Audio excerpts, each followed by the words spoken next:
माना आगम अगाध सिंधु है, संघर्षों का पार नहीं है, किंतु डूबना मझधारों में साहस को स्वीकार नहीं है, साहस को स्वीकार नहीं है। आज का लेक्चर अपन स्टार्ट करते हैं। अगर आपने देखा होगा तो कल मैंने आपको स्टैंडर्ड फ्रैक्शन बताया होगा और ये सारा लिस्ट दिया था आपको याद करने के लिए। पूरे मैथमेटिक्स को फास्ट करना है तो ये चीज़ आपको याद करना ही पड़ेगा। इन सब का कोई भी सब्सटीट्यूशन नहीं है। यही रीज़न है कि इस लेक्चर को मैंने 2 पार्ट में डिवाइड किया ताकि आप स्टैंडर्ड फ्रैक्शन जितने भी हैं इनसे आप फेमिलियर हो जाओ।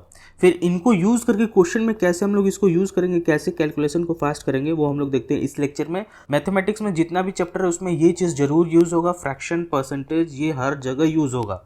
तो आप इसको गांठ बांध के याद कर लो और याद मत करो, डेली आपको ये लिस्ट पकड़ना है, खुद से दिमाग में पूछ, सोने से पहले बस 10 मिनट आप इस पर प्रैक्टिस कर लो, हो जाएगा। आज हम लोग जानेंगे कि जितना भी हमने स्टैंडर्ड फ्रैक्शन सीखा है इसको अप्लाई करके कैसे मैथमेटिक्स में कैलकुलेशन को फास्ट किया जाए, बूस्ट किया जाए। तो चलो देखते हैं एक एग्जाम्पल से। कल मैंने आपको अगर याद हो तो कराया था 4% का अलग से, 5% का अलग से। आज हम लोग ये साथ में करते हैं। 64% क्या होगा? 64 को क्या लिखेंगे? 16 × 4 करोगे तो क्या आएगा? 64।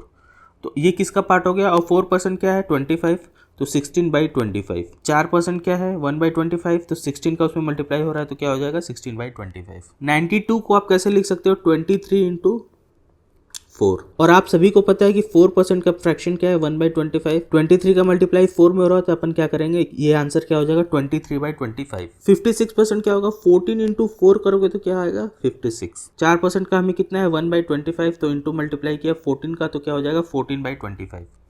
ये सब मैं कल करा चुका हूँ, बस आज रिवीजन चल रहा है। जितना आप प्रैक्टिस करोगे, खुद से पेन पेपर चलाओगे, उतना ये सब आपके दिमाग में बैठ जाएगा। अगर आप सोच रहे हो मैं देख के अगर आप सोच रहे हो कि मैं देख रहा हूँ, समझ में आ रहा है, बढ़िया है, तो आपका कोई मतलब नहीं है। ये क्वेश्चंस उठाओ, सेम सेट ऑफ क्वेश्चन उठाओ और खुद से करो, फिर ट्राई करो 2-3 बार, तो पेन से करो, फिर ट्राई करो कि बिना पेन पेपर से करने का। अब ये तीनों आपका होमवर्क रहेगा, ये भी होमवर्क है। 25 क्या होता है? 5 × 5 क्या होगा? 25। और अपने को क्या पता है? 5 का वैल्यू पता है ना? 5 क्या है? 1/20, तो 5 × 5 क्या हो जाएगा? 5/20। 5/20 सिंपलेस्ट फॉर्म में करेंगे तो क्या आएगा? 1/4। या तो इसको डायरेक्ट भी कर सकते थे। 25% क्या होगा? 1/4। कैसे? 25/100 करेंगे तो ये कट क्या आ जाएगा? 1/4। कैसे भी आप देखो, कैसे भी आपके दिमाग में आइडिया क्लिक करना चाहिए मैथमेटिक्स में। 75 को कैसे करेंगे? 25 × 3। 25 का अपने को पता है, 25 का अपने को पता है 1/4, तो 3/4 इसका हो जाएगा। 45 क्या होगा? 9 × 5। 5 को पता है 1/20, तो 9/5 का क्या होगा? 9/20। बाकी जितना भी बचा है ये सारा आपका होमवर्क है और 90% को भी आपको प्रैक्टिस करके आना है, पेन पेपर चलाना है। पिछले क्लास में भी मैंने इन सबको सेपरेट करा दिया था। अब आते हैं कॉन्सेप्ट को आप ध्यान से सीखो जो मैं बता रहा हूँ। देखो, पहले इन कॉन्सेप्ट को आप ध्यान से सीख लो जैसे मैं बता रहा हूँ। इन्हीं को जाके आपको किस में करना है? क्लास वर्क में करना है। और मैं जो होमवर्क दूंगा उसको भी आपको कहाँ डालना है? होमवर्क वाले क्वेश्चन में। पेन पेपर चलाना ज़रूरी है, पेन पेपर चलाना ज़रूरी है, पेन पेपर चलाना ज़रूरी है। विदाउट पेन पेपर सोच रहे हो, देख के यार क्या मास्टर बता रहा है, समझ में आ रहा है तो आप छोड़ दो, फिर आपको बस समझते ही रह जाओगे, कभी प्रैक्टिस कर ही नहीं पाओगे। तो देखो यहाँ मैं क्या कहना चाह रहा हूँ। 1/3 अपने को पता है, 1/3 का वैल्यू है 33 1/3। ये मैंने स्टैंडर्ड फ्रैक्शन में आपको करा दिया है। यहाँ देखो 1/3 का वैल्यू क्या है? 33 1/3। अब बार बार मैं ये नहीं दिखाऊंगा, ट्राई करो इसको आप याद करने को। मैं यहाँ वहाँ लिख दे रहा हूँ, ये आपको याद होना ही चाहिए एट एनी कॉस्ट। कैलकुलेशन में बहुत हेल्प होगा, बहुत हेल्प होगा। 1/3 क्या है? 33 1/3%। तो 2/3 क्या होगा? इसमें मल्टीप्लाई हुआ 2 का, तो इसमें भी अपन मल्टीप्लाई करेंगे 2 का। सिंपल है। तो देखो 2 का मल्टीप्लाई करेंगे तो क्या आएगा? 66 2/3। और ऊपर वाला वैल्यू छोटा है तो इसमें कोई दिक्कत नहीं है, एकदम एक्यूरेट वैल्यू है। 1/7 का वैल्यू अपने को क्या है? 14 2/7। ये स्टैंडर्ड फ्रैक्शन है, तो 2/7 इसमें मल्टीप्लाई हुआ 2 का, तो इधर भी मल्टीप्लाई क्या करेंगे? 2 का। साथ में करो 14 2 ज़ा 28 और 2 2 ज़ा 4/7। यहाँ भी आप देखोगे तो न्यूमरेटर छोटा है तो कोई दिक्कत नहीं है, यही हमारा आंसर हो जाएगा। अगेन हमारे पास 1/7 का वैल्यू पता है, लेकिन हमें निकालने को क्या बोल रहा है? 5/7। तो इसमें मल्टीप्लाई किसका हो रहा है? इंटू 5 का। तो हमको क्या करना है? 1/7 में भी मल्टीप्लाई करेंगे इंटू 5 का, तो हमारा आंसर आ जाएगा। चलो साथ में मल्टीप्लाई करते हैं। 14 × 5 करोगे तो क्या आएगा? 70। और 5 × 2 क्या आएगा? 10/7। लेकिन यहाँ पे अपने को क्या ध्यान रखना है? न्यूमरेटर कभी भी बड़ा नहीं होना चाहिए, तो इसको अपन कन्वर्ट करेंगे, छोटा करेंगे। कैसे? 70 प्लस 1 होल 3/7। तो इसका आंसर क्या आएगा? 71 होल 3/7। ये हमारा परसेंटेज हो जाएगा। यहाँ तक कोई किसी को डाउट है? तो यहाँ पे एक नोट आप ध्यान करके रख लो, हमेशा हमेशा के लिए। अगर मल्टीप्लिकेशन के बाद फ्रैक्शन हमेशा सिंपलेस्ट फॉर्म में होना चाहिए, जैसे अभी हमने एग्जांपल में देखा ये क्वेश्चन मैं हवा में नहीं करा रहा हूँ, आपको देखने में इजी लग रहा है। इसी कॉन्सेप्ट पे बेस्ड आपके पीवाईक्यू में क्वेश्चन मिल जाएगा, रेलवे, बैंकिंग, एसएससी में। तो आप इसको हल्के में मत लो, अच्छे से करो। हम लोग इन सबको इस लेवल पे प्रैक्टिस करेंगे कि विदाउट पेन एंड पेपर इसको हम लोग कर सकें और माइंड में ही कर सकें। इसीलिए मैं बोल रहा हूँ ये सब आपको रटना ज़रूरी है, बार बार बोल रहा हूँ।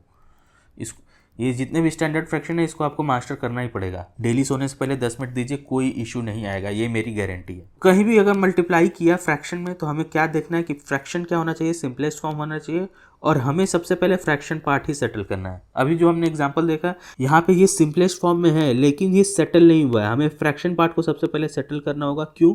क्योंकि ये जो न्यूमरेटर है किसको डिनोट कर रहा है, रिमाइंडर को, और ये किसको, डिनोमिनेटर किसको रिप्रेजेंट कर रहा है, डिवाइजर को। तो रिमाइंडर हमेशा डिवाइजर से छोटा होना चाहिए, इसको कैसे भी 7 से छोटा ही करना पड़ेगा, मल्टीपल ऑफ 7 नहीं होना चाहिए। इसी वजह से ये बहुत इंपॉर्टेंट है, हमेशा हमेशा हमेशा ये मार्क करके रख लो, सेटल करना है फ्रैक्शन पार्ट को। एक तो सिंपलेस्ट फॉर्म होगा, ये तो आप कर ही लोगे, लेकिन हमेशा आपको क्या ध्यान देना है, जो स्टार मार्क इस नोट में ध्यान देना है वो है सेटल फर्स्ट फ्रैक्शन पार्ट। तो यहाँ पे हमने सेटल किया तो 7, इसको आपने सेटल किया तो क्या आया 1/3/7, और इसको ऐड करोगे तो हमारा आंसर ये आ जाएगा। तो ये बात आप अपने दिमाग में ध्यान दे दो। अगर आप देखोगे तो 1/9 अगर स्टैंडर्ड फ्रैक्शन क्या है, 11 होल 1/9, ये मैंने आपको बता रखा है। तो 2/9 क्या होगा, कुछ नहीं 22, 2/9, 2 9 से छोटा है तो यही हमारा आंसर हो जाएगा, कोई दिक्कत नहीं है। अब 5 पे आते हैं तो 55, 5/9, यहाँ पे भी 5 9 से छोटा है तो यही हमारा आंसर हो जाएगा। यहाँ तो कोई डाउट किसी को? 7/9 तो 77, 7 का मल्टीप्लाई 11 में होगा, 7 का मल्टीप्लाई 11 में होगा, 7 का मल्टीप्लाई 1 में होगा। 77 होल 7/9, अगेन 7 9 से छोटा है तो यही हमारा परसेंटेज हो जाएगा। 88 होल 8/9, यहाँ भी 9 से छोटा है 8 तो कोई दिक्कत नहीं है, यही हमारा परसेंटेज हो जाएगा। यहाँ तक कोई किसी को डाउट? अब आते हैं 11 का एग्जाम्पल देते हैं। ये हमारा स्टैंडर्ड फ्रैक्शन है, ये पता होना चाहिए हमें।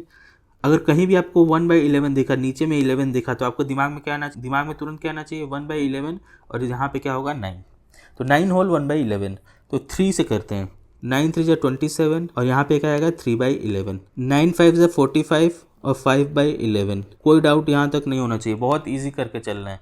7 9 63, और यहाँ पे आ गया 7/11, ये छोटा है तो ये भी हमारा परसेंटेज हो जाएगा।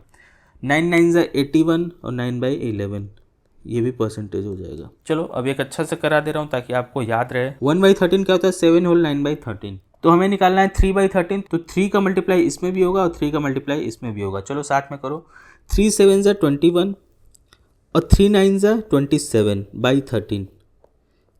लेकिन यहाँ पे हमें फ्रैक्शन पार्ट सेटल करना पड़ेगा, क्योंकि ऊपर वाला बड़ा हो गया तो हमें फ्रैक्शन पार्ट सेटल करना पड़ेगा, तो ये हमारा आंसर नहीं होगा। हमारा आंसर क्या होगा, 21 प्लस 13 1 13, 13 2 26, 1/13। तो हमारा क्या आंसर होना चाहिए, 23 होल 1/13। यहाँ तो कोई किसी को डाउट नहीं होना चाहिए। हमेशा ध्यान रखो, ये सब कैलकुलेट करो। मैं तो हज़ारों क्वेश्चन कर दूंगा, कोई मतलब ही नहीं है, आपको भी साथ में इसको करना है। कॉन्सेप्चुअली था, जो आपको ध्यान रखना था वो जो मैं बता रहा हूँ, कैलकुलेशन में आपको यही गलती करोगे। सबसे पहले तो आपको सारा स्टैंडर्ड फ्रैक्शन याद होना चाहिए, जितना भी लिस्ट मैंने दिया है वो आपको आइडेंटिफाई करने आना चाहिए। उसके बाद प्रैक्टिस करो, प्रैक्टिस में ये याद रखो, फ्रैक्शन हमेशा सिंपलेस्ट फॉर्म में होगा। ये तो मैं लेक्चर 1 से बता रहा हूँ, तो ये हटा दो। आपको जो ध्यान रखना है वो ये वाला पार्ट है, always first settle fraction part. Fraction part अगर 5 का मल्टीप्लाई 4 में किया, 5 का मल्टीप्लाई 2 में किया, तो 7 से बड़ा ऊपर वाला वैल्यू ये नीचे वाले वैल्यू से बड़ा नहीं होना चाहिए। अगर बड़ा है तो इसको पहले सेटल करेंगे। अंडरस्टूड? इसी कॉन्सेप्ट पे ये मैंने सारे क्वेश्चंस करा दिए आपको।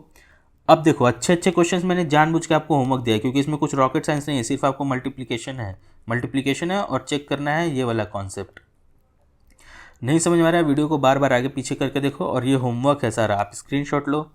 ये सारा होमवर्क ध्यान से आपको करके आना है एट एनी कॉस्ट। कुछ नहीं है, बस मल्टीप्लिकेशन है, बार बार बोल रहा हूँ, अच्छे से करना। मल्टीप्लिकेशन है और आपको फ्रैक्शन पार्ट सेटल करने आना चाहिए। तो ये सारा होमवर्क का स्क्रीनशॉट ले लो आप लोग। अच्छे से मैंने ये सब डिज़ाइन किया है, कोई दिक्कत नहीं होगा। जब तक पेन पेपर नहीं चलाओगे कोई मतलब ही नहीं है। मैं तो 1000 क्वेश्चन कर दूंगा, लेकिन सीखना आपको है ना। यही लेक्चर आप जाओगे 1.5 घंटा, 2 घंटा, 3 घंटा, इसी सब को फालतू में आपको स्ट्रेच किया जाएगा। लेकिन अच्छा टीचर क्या करता है, जिस टॉपिक पे जितना टाइम देना चाहिए उसको ये बात पता है, आपको इस पे इतना टाइम देना ही पड़ेगा और ये खुद से प्रैक्टिस करो, एरर, ट्रायल एरर। दिमाग में आपको अरे यार मुझे करना पड़ रहा है, कैसे कैसे मास्टर करा देते तो अच्छा होता है। अगर आपको दिमाग में मेंटली हर्डल हो रहा है, मेंटली रेजिस्टेंस हो रहा है, तो समझ लो आप ग्रो कर रहे हो, ठीक है। और मैथमेटिक्स की कंप्लीट प्लेलिस्ट को फॉलो करने के लिए आप इस चैनल को सब्सक्राइब कर सकते हैं। साइनिंग ऑफ, जय हिंद।